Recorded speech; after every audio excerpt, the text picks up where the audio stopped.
Julho de 1947, Roswell, Novo México. Acredita-se que os destroços encontrados no deserto dos arredores dessa pequena cidade sejam de um OVNI. A pergunta é, os OVNIs existem? A resposta a isso é sim. Durante anos houve muita controvérsia sobre o que realmente aconteceu ali, até que um condecorado ex-oficial da inteligência do Exército fez uma declaração notável. Ele disse que os OVNIs não só existiam, como o exército americano tomou conhecimento de suas tecnologias avançadas. Ele estava convicto porque teve essas tecnologias em mãos e viu corpos de alienígenas da nave caída em Roswell. O corpo do humanoide veio da área de Roswell, onde houve um acidente em 1947. Por que acreditaríamos nele? Pelo homem que ele foi, por seus anos de serviços dedicados aos Estados Unidos e pelo fato de ele ser considerado um dos maiores peritos militares em sua especialidade. Quem é essa pessoa? O que ele fez no passado? Das coisas que ele disse, o que se tornou realidade? O tenente-coronel Philip Corso alegou ter sido responsável por levar a tecnologia alienígena aos laboratórios militares e aos cientistas civis para desenvolver laser, fibra óptica, circuitos integrados, óculos de visão noturna e coletes à prova de balas. Examinamos discos voadores caídos ou abatidos, tentando entender seu funcionamento. Outros não acreditam que a tecnologia alienígena tenha impulsionado o complexo industrial militar. Essa é uma forma peculiar de falta de confiança na genialidade humana. Eu achei que Philip Corso não estava dizendo toda a verdade sobre vários pontos. A história de Philip Corso seria mera fantasia de um ambicioso oficial da inteligência? Ou ela confirmaria que um OVNI caiu em Roswell em 1947 e que isso gerou um programa secreto para incorporar a tecnologia alienígena ao desenvolvimento militar?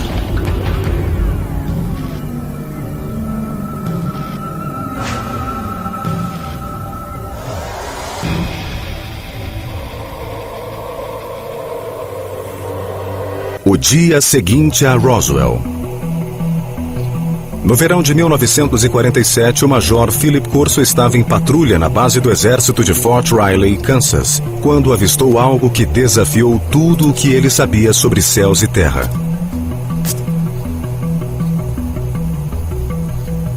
Corso era militar de carreira, um respeitado oficial da inteligência e um comandante da artilharia com acesso a armamento nuclear.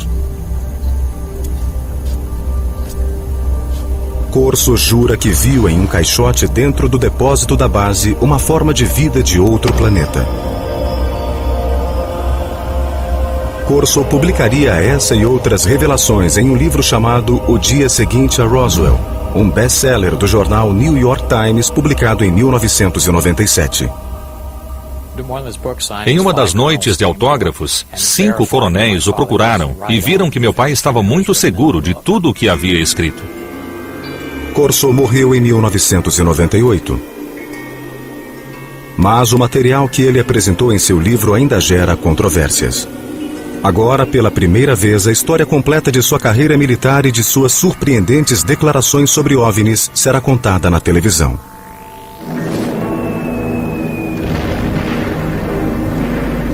Em 1942, um ano depois do ataque a Pearl Harbor,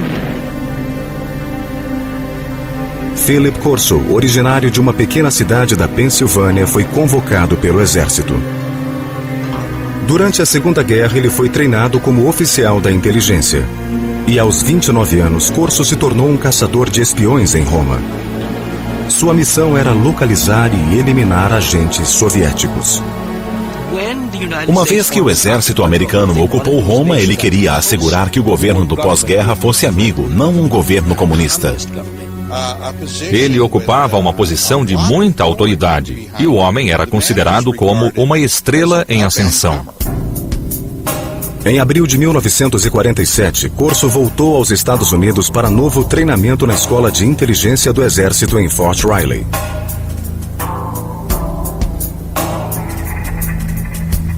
Três meses depois, em julho de 1947, aconteceu a fatídica noite do suposto encontro que o abalou profundamente. Corso tinha 32 anos e o desempenho de seu cargo de oficial incluía a responsabilidade pela segurança da base. Naquela noite, Fort Riley fervilhava com os rumores. 5 caminhões contendo escombros da misteriosa aeronave sinistrada em Roswell, Novo México, haviam chegado à base do Kansas. Corso, experimentado oficial do Exército Secreto, ficou intrigado com o fato.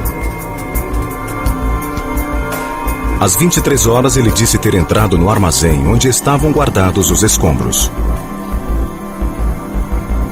O guarda de plantão disse a Corso que já havia olhado um dos caixotes recém-chegados e que não conseguia entender o que vira. Corso disse então que ele mesmo iria verificar. Ele viu as caixas, que mais pareciam caixões, mas eram pequenas como caixões de crianças. Para entender melhor, ele se aproximou e removeu a cobertura.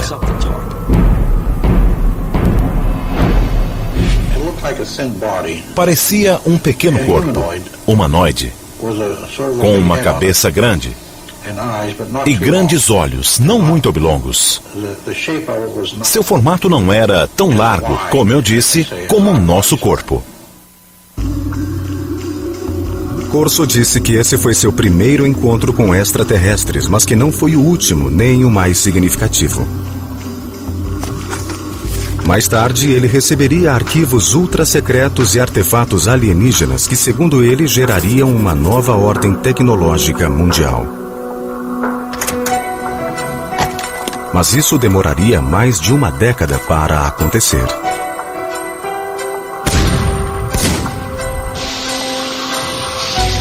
A eclosão da Guerra da Coreia em 1950 deteve as considerações de Philip Corso sobre seres extraterrestres.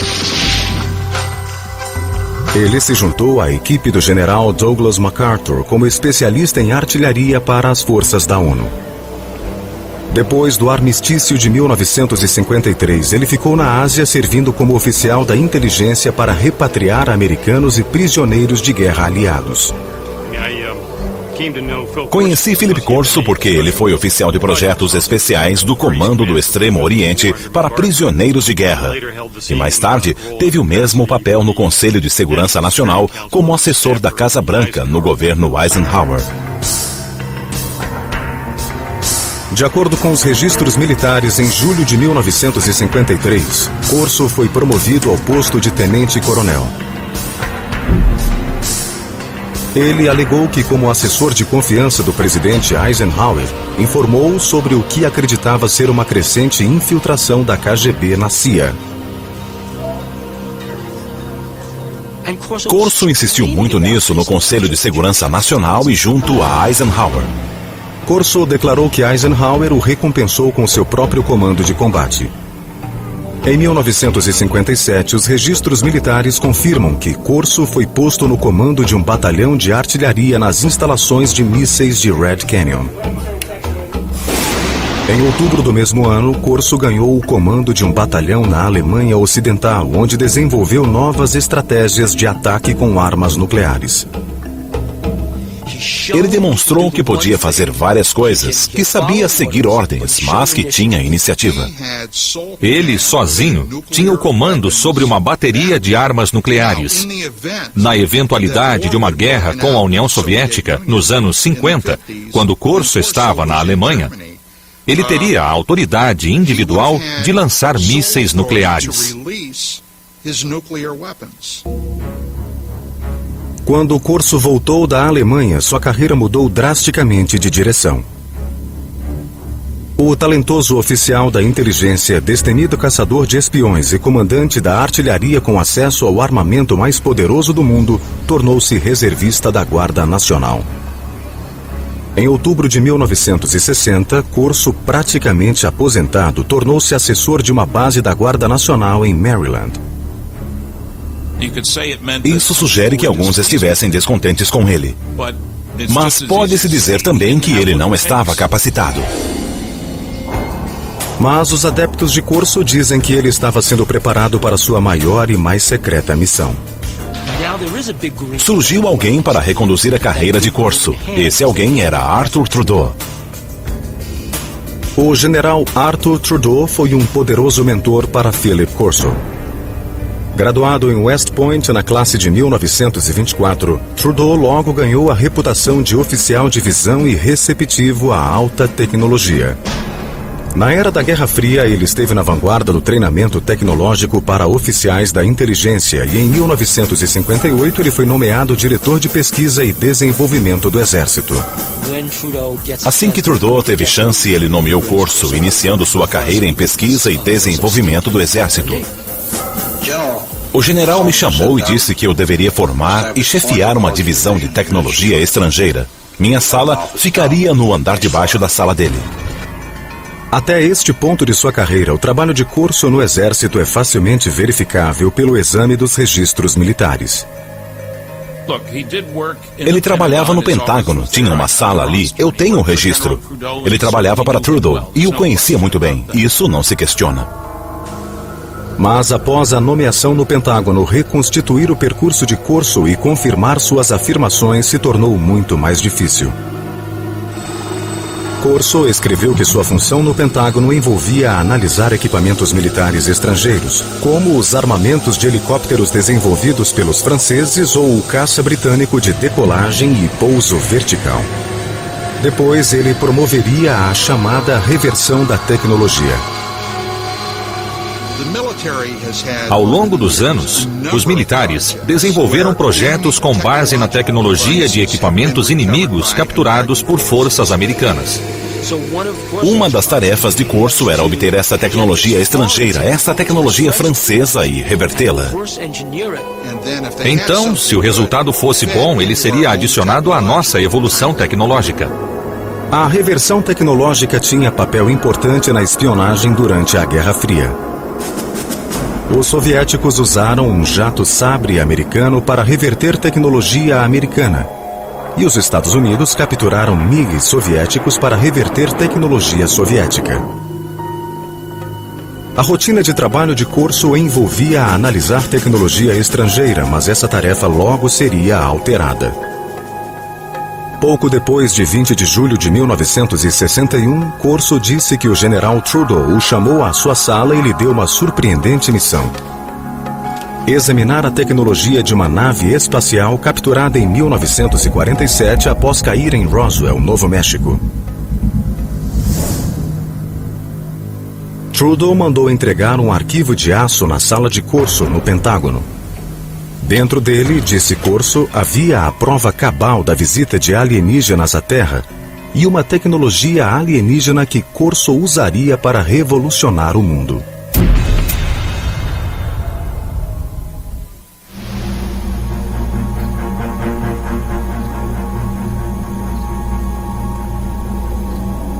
Em 1947, Philip Corso disse ter visto corpos de alienígenas oriundos da queda de um OVNI perto de Roswell, Novo México. A descrição de Corso coincide com a daqueles que se declararam testemunhas oculares do desastre. Os alienígenas, segundo essas testemunhas, eram 4 pequenos seres humanoides, com mãos com 4 dedos, pernas e pés finos, uma cabeça desproporcionalmente grande e olhos grandes e amendoados. Essas descrições supostamente apareceram nos documentos secretos preparados pelos investigadores do governo. Até hoje, a autenticidade dos documentos não foi confirmada.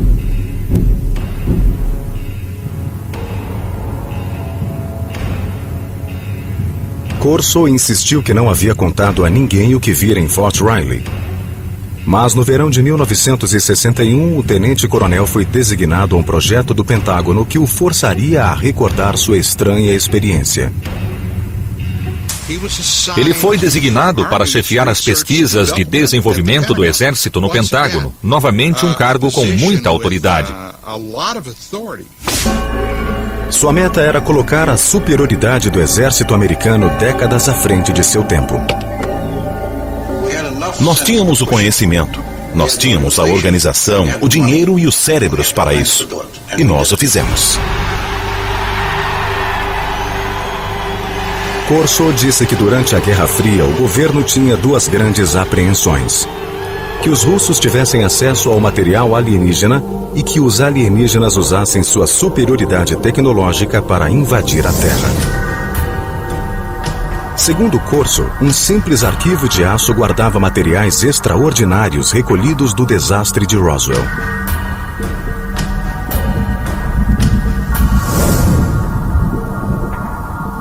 Um pedaço de pano metálico hiperresistente que Corso afirmou ter protegido a tripulação alienígena em sua espaçonave.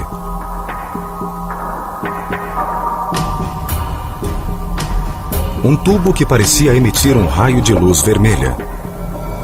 Corso imaginava que pudesse ser um instrumento cirúrgico ou uma arma. Uma coroa alienígena que, segundo relatórios militares, pode ter sido usada para transmitir pensamentos ou para controlar a espaçonave. Um conjunto de circuitos impressos em miniatura. Talvez um microcircuito pré-fabricado.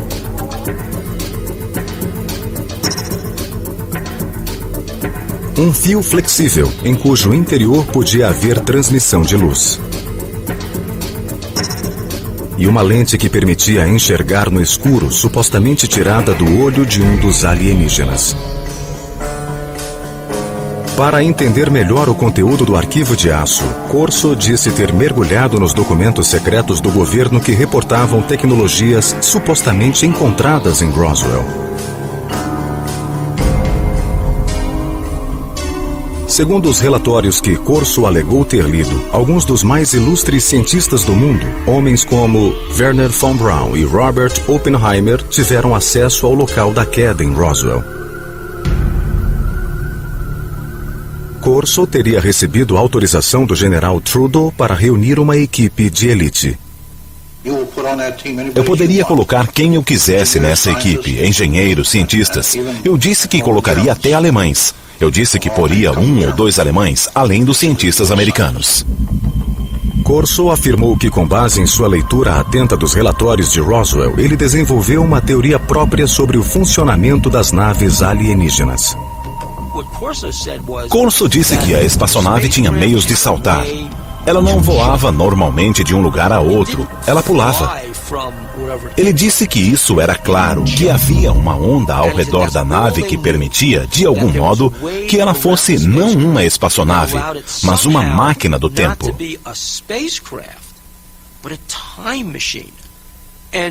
A razão disso é que, para viajar às enormes distâncias que a nave viajava, ela devia deixar o que conhecemos em física por contínuo, espaço-tempo.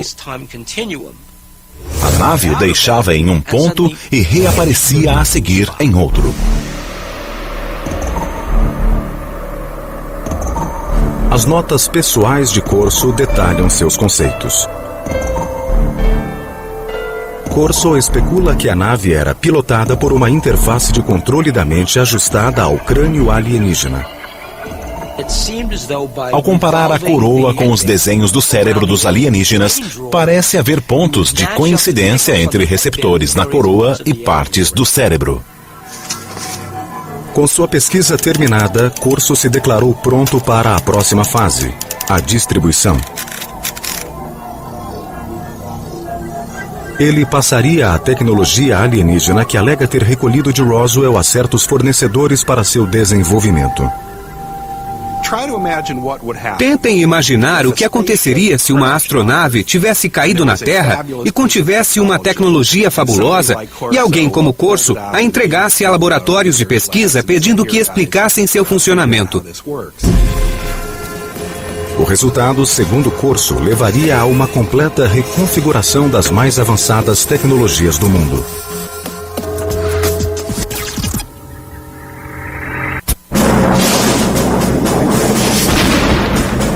No início dos anos 60, o poderio militar americano estava direcionado para a Guerra Fria e o tenente-coronel Philip Corso queria trazer a tecnologia alienígena de Roswell para o cenário.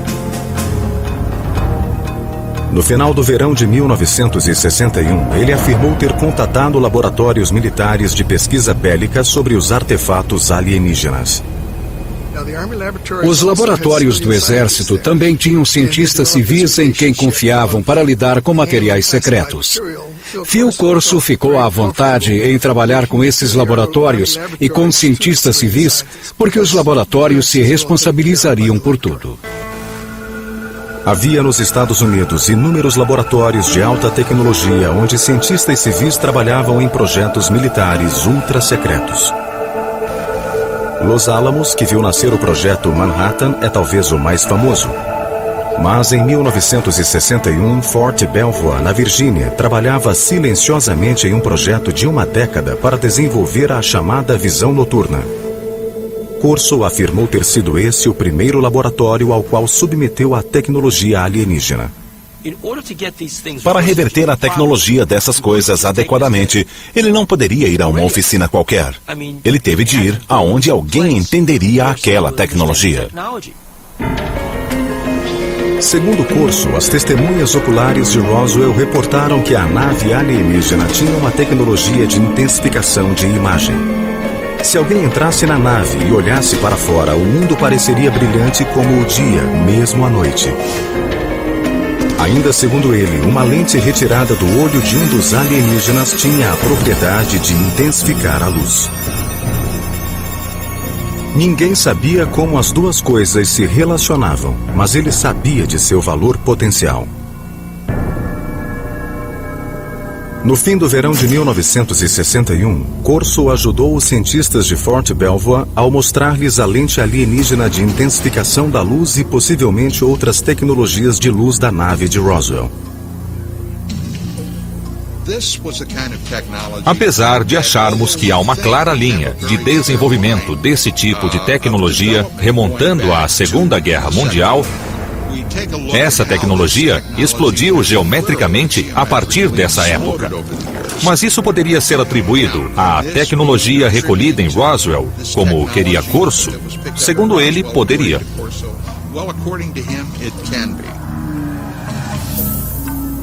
Corso admitiu não ter sido capaz de desenvolver a interface de controle da mente dos alienígenas. A teoria dele é que ela funcionava somente no cérebro deles. Mas esse revés momentâneo, disse ele, não impediu o desenvolvimento de outro artefato de Roswell, um circuito impresso de desenho misterioso. Nós obtivemos também um chip calcinado pequeno, talvez de 2 centímetros quadrados, com 2 fios que saíam e outra pequena incisão com fios. Isso veio de Roswell.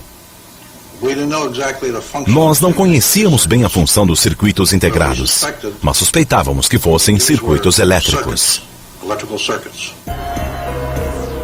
Corso afirmou ter levado os objetos aos laboratórios Bell que haviam desenvolvido os transistores 14 anos antes.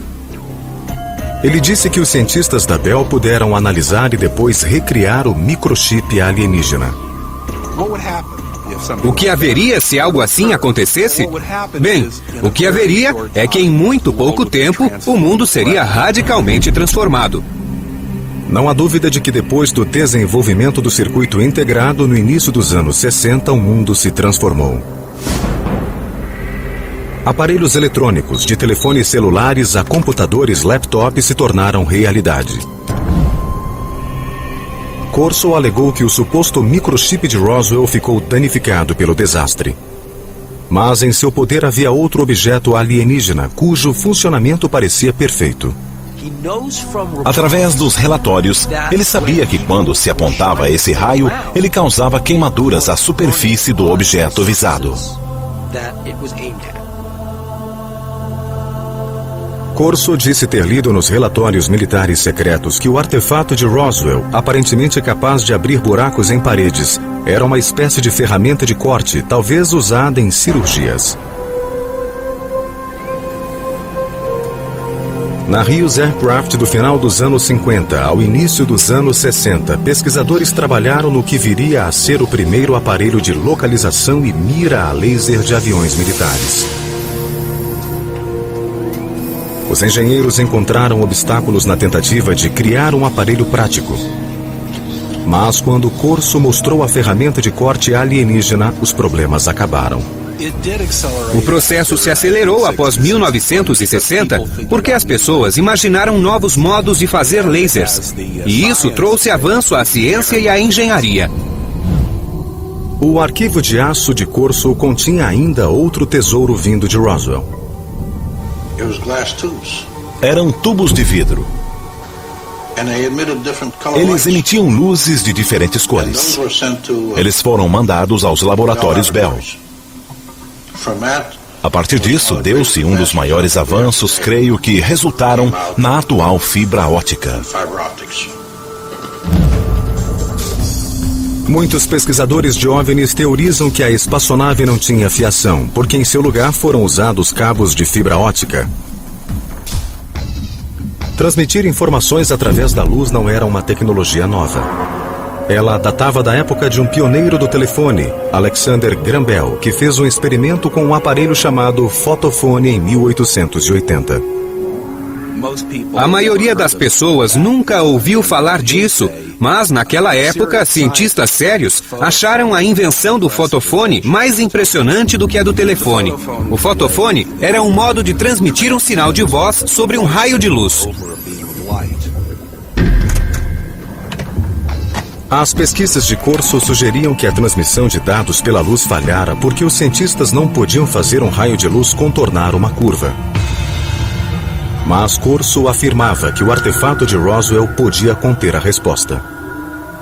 Eles viram aquela primeira fibra de vidro, surpresos de a luz fazer uma curva. Como a luz podia fazer uma curva? Depois concluíram que a razão era porque a fibra estava encapada.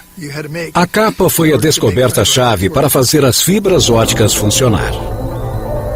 Apesar de a fibra óptica só ser usada em larga escala nos anos 70, pesquisadores de OVNIs acreditam que a capa do artefato alienígena, uma cobertura externa que conduzia a luz pela fibra, tornou possível o avanço dessa tecnologia na Terra. Corso também disse ter examinado curiosas fibras superfortes que os relatórios militares dizem vir dos uniformes de voo dos alienígenas. O que me surpreendeu naquele tecido foi a trama, que não se podia cortar nem com uma navalha. Mas eram fibras. Em seu livro, Corso oferece uma teoria sobre a composição das fibras dos uniformes alienígenas.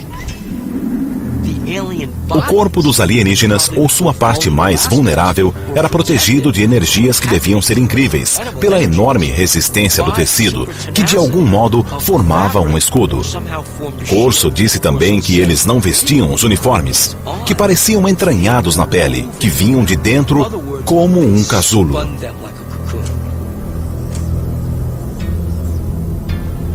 Segundo Corso, ele se perguntou se essas superfibras poderiam se transformar em um escudo à prova de balas para uso policial e militar.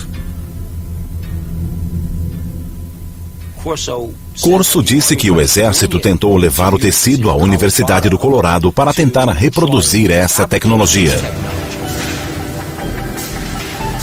Os anos 60 viram grandes avanços em tecidos hiperresistentes com a tecnologia dos polímeros, um tipo de molécula que Corso disse estar presente no tecido alienígena.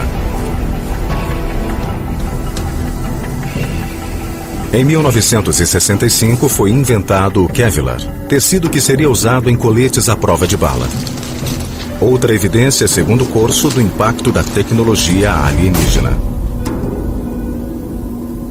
Não há como negar que o período em que Corso trabalhou no Pentágono coincide com um período de rápido crescimento tecnológico dos Estados Unidos. Os defensores de Corso dizem que a tecnologia alienígena teve seu papel, mas outros veem as coisas de modo muito diferente.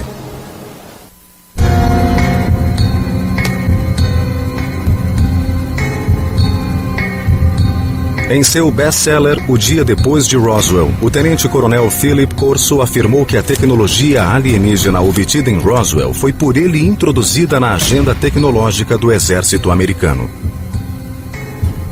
Mas outros dizem que o salto científico dos anos 60 não foi dado por um herói, e muito menos com a ajuda alienígena.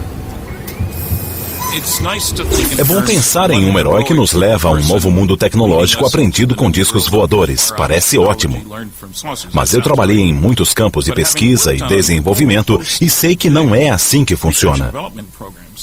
Em um programa de avião com propulsão nuclear, empregamos 3.500 pessoas, 1.100 engenheiros e cientistas e gastamos $100 milhões por ano. Esse foi o esforço necessário para desenvolver uma nova tecnologia, e isso em moeda de 1958. Corso disse que o laser saltou da teoria à prática depois que cientistas examinaram um apetrecho encontrado nos destroços de Roswell. Mas para historiadores científicos isso é ficção científica. O laser é um bom exemplo de uma invenção que não teve um só momento de eureka, onde alguém tem uma súbita inspiração brilhante, sai correndo para o laboratório e 15 minutos depois volta com uma invenção, um laser. O laser começou em 1951, quando um físico da Universidade de Colômbia fazia uma caminhada em Washington. Esse físico era Charles Townes. Me levantei cedo, preocupado, pensando em por que não tínhamos chegado a nada. Bem antes do café, saí e fui caminhar pelo parque. De repente, pensei, nós podemos ter um conjunto de moléculas em supermovimento pelo excesso de energia. Escrevi os números para ver como eu poderia fazer isso oscilar. Ele levou 2 anos e $50 mil de financiamento do governo antes de aparecer com o primeiríssimo laser de micro-ondas, que mal funcionava. O primeiro aparelho de laser usava micro-ondas e não luz. A versão que emitia luz só funcionou em 1960, 9 anos depois de o professor Townes escrever suas notas. Isso não foi um salto com a ajuda de alienígenas. Não, alienígenas não tiveram nada a ver com a tecnologia do laser. E que eu saiba, até agora, alienígenas não nos trouxeram novas informações. O desenvolvimento do laser foi lento e gradual, mas o do circuito integrado foi muito rápido. Os maiores progressos, no entanto, foram feitos pelos cientistas muito depois de Corso se aposentar. O real avanço aconteceu em 1971, quando um homem chamado Ted Hoff concebeu a ideia de colocar um microprocessador inteiro sobre uma peça de silicone, um computador em um chip. Basicamente, o que acontece em um circuito integrado é que se controla o fluxo de elétrons ou, em alguns casos, a ausência de elétrons. Ted Hoff, conhecido como o arquiteto do microprocessador, começou a trabalhar com os circuitos integrados em 1968. Hoff discorda da afirmação de Corso de que um chip alienígena capturado em Roswell antecipou sua concepção aqui na Terra. Em um cenário de desastre deve ter havido danos, e esses danos podem dificultar a análise de um objeto. E mesmo que o objeto não estivesse danificado, seria necessário um contexto. Se você tivesse visto o objeto naquele tempo, mas não tivesse um contexto para ele, ou seja, se não soubesse para que serve, haveria pouca chance de entendê-lo. Hoff também disse que para reverter a tecnologia de um circuito integrado em 1961, como disse Corso, seria necessário ter um microscópio eletrônico que só foi inventado em 1966. Mesmo usando equipamentos de hoje, a resolução de objetos vistos por um microscópio óptico comum não permite que ele seja revelado. É preciso usar algo mais sofisticado. Eu não acho que naquele tempo alguém pudesse entender do que se tratava. Philip Corso também declarou que o cabo de fibra ótica alienígena inspirou os cientistas. Mas historiadores científicos não apoiam a afirmação porque a fibra ótica exigiu uma convergência de tecnologias que ocorreram em décadas de desenvolvimento. A ideia se tornou interessante em 1965, quando os lasers já estavam disponíveis e as pessoas perceberam que haveria uso comercial para as fibras óticas. Então, logo depois, o projeto foi abordado por 3 cientistas inventores da Corning e produziram uma bem-sucedida fibra ótica em 1970. A luz altamente direcional de um laser aumentou a força do sinal. A equipe de pesquisadores da Corning Glass criou uma forma de sílica fundida. Esse material de vidro super puro foi capaz de levar 65 mil vezes mais informação do que um fio de cobre. Isso tornou a fibra ótica comercialmente viável 10 anos depois que Corso alegou ter acelerado a tecnologia. Esse foi o grande feito de Don Keck, de Peter Schultz e de Bob Maurer, quando estavam na Corning, ou seja, criar um modo completamente novo de fazer vidro. Corso também declarou ter inspirado um salto na tecnologia de ampliação de sinal de luz. Mas os historiadores científicos dizem que a tecnologia de transformar a noite em dia também levou décadas para acontecer. O progresso foi tão gradual que remonta à década de 40, quando radares de intensificação de imagens foram usados pelos aliados na Guerra do Pacífico. O primeiro equipamento de visão noturna usava imagens térmicas. Desenvolvido pelos alemães na Segunda Guerra, ele tornava a energia calorífica em um espectro visível, usando luz infravermelha e um receptor. No início dos anos 60, William Spicer, um pesquisador do Departamento de Defesa, criou a tecnologia de intensificação de imagens. Os cientistas de Fort Belvoir usaram o trabalho dele como ponto de partida. A intensificação de imagens não requer luz adicional. Funcionando como um rádio que recebe ondas curtas, ela amplifica a luz existente. Os intensificadores de imagem atuais são tão pequenos que podem ser usados em óculos e podem amplificar a luz 35 mil vezes. Cientistas sugerem que se Corso realmente mostrou um amplificador de imagens aos pesquisadores nos anos 60, isso de pouco serviu para acelerar o progresso da tecnologia. A engenharia que se exigia progrediu muito lentamente. Fazer a visão noturna funcionar dependia em grande parte de uma engenharia espetacular. Finalmente, segundo peritos científicos, as superfibras de Corso não vieram de uniformes espaciais alienígenas, mas de anos de pesquisas de uma cientista chamada Stephanie Kuolek, que trabalhou para a empresa DuPont. Ela aprendeu a organizar cadeias superfortes de átomos em 1965 e em 1971 o Kevlar chegou ao mercado. A teoria de que algo como o Kevlar veio de um disco voador me parece desrespeitosa para com alguém como Stephanie Kuolek, que despendeu enormes esforços, anos de sua vida, uma tremenda dedicação e capacidade mental para desvendar os segredos da natureza. No entanto, alguns céticos insistem que o tenente-coronel Corso simplesmente não tinha a bagagem técnica para conduzir um programa de engenharia reversa. Eu li algo que ele escrevera anos antes e achei muito pouco técnico. Trabalhei na General Electric, Westinghouse, General Motors, TRW Systems, McDonnell Douglas. Sempre com muitos técnicos. Eu mesmo sou físico.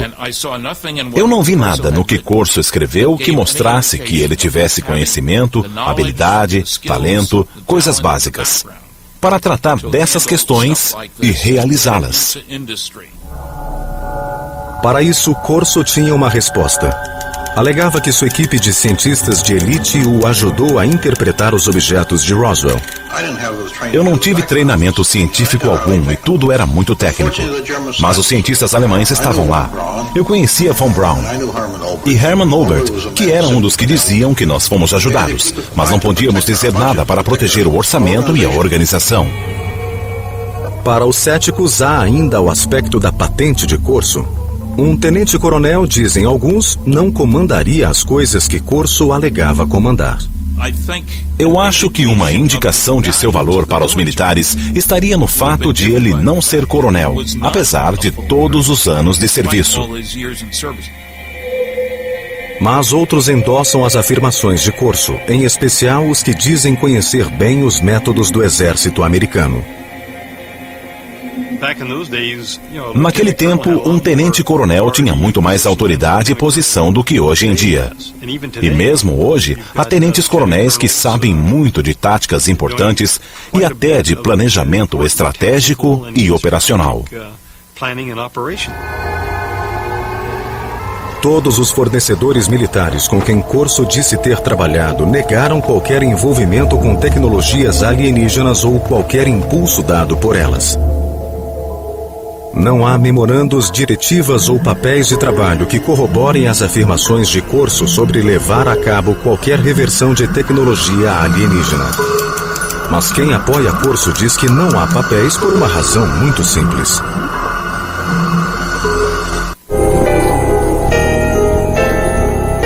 Há um claro consenso entre os que creem que uma nave alienígena caiu em Roswell. O governo americano sistematicamente suprimiu a verdade.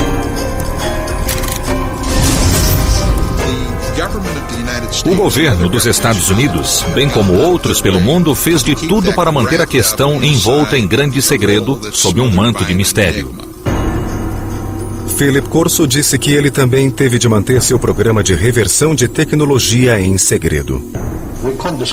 Não podíamos discutir. Nossas decisões só podiam ser discutidas entre nós. Nós íamos bem, tínhamos autoridade e dinheiro para nossos projetos de desenvolvimento. Então nos mantivemos assim, sem nos envolver na discussão de se eles existem ou não. Quanto à contribuição de Corso ao avanço da ciência, os céticos dizem que a tecnologia que ele disse ter impulsionado teria emergido de qualquer modo. Como prova, eles oferecem a coroa de controle da mente, uma tecnologia alienígena cujo desenvolvimento Corso não reclama para si. Hoje ela está perto de se tornar realidade sem sua ajuda. Desde os anos 70, cientistas fazem experimentos usando leituras de eletroencefalogramas para dar feedback e propor mudanças de comportamento. Hoje já se podem usar jogos de feedback de eletroencefalograma para controlar condições neurológicas. Mas a tecnologia de controle da mente já avançou para além desse ponto.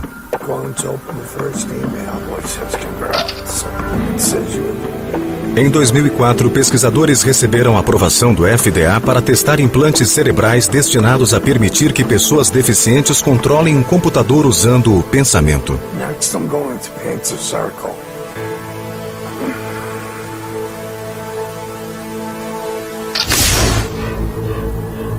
Pesquisadores de OVNIs dizem que o segredo imposto pelos governos pode obscurecer para sempre os fatos de Roswell.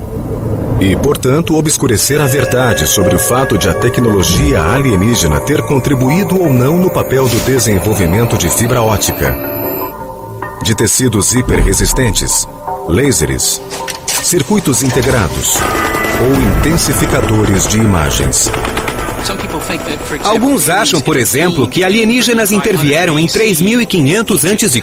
no Egito para ajudar na construção das pirâmides. Sabemos muito bem que os egípcios eram perfeitamente capazes de colocar grandes blocos uns sobre os outros. Se os egípcios, de repente, tivessem desenvolvido telefones celulares ou algo assim, eu diria que sim, que poderia ser uma intervenção. Mas não foi assim.